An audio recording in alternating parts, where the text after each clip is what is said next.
Isfahan کا رئیس اپنی بیوی کے ساتھ دسترخوان پر بیٹھا کھا پی رہا تھا۔ ایسے میں فقیر نے صدا لگائی اور اللہ کے نام پہ کچھ مانگا۔ رئیس نے بیوی سے کہا کہ اٹھو اور سارا دسترخوان فقیر کو دے دو۔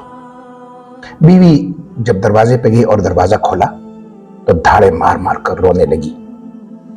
رئیس بڑا حیران ہوا، اس نے بیوی سے رونے کی وجہ پوچھی تو بیوی نے کہا کہ باہر دروازے پہ جو فقیر تھا دراصل پہلے اس کا سابقہ شوہر تھا اور میں نے اس کو پہچان لیا ہے۔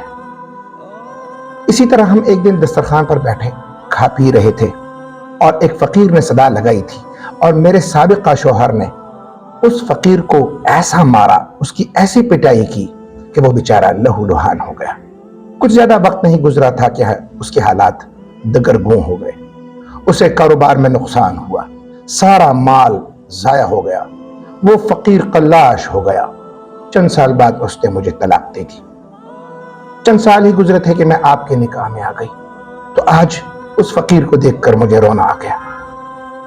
اصفہان کے رئیس دوسرے شوہر نے بیوی سے کہا کہ میں کیا آپ کو اس سے زیادہ تعجب کی بات نہ بتاؤں؟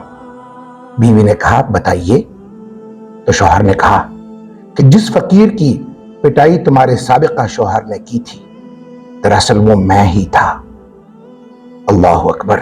انسان کے حالات بدلتے دیر نہیں لگتی۔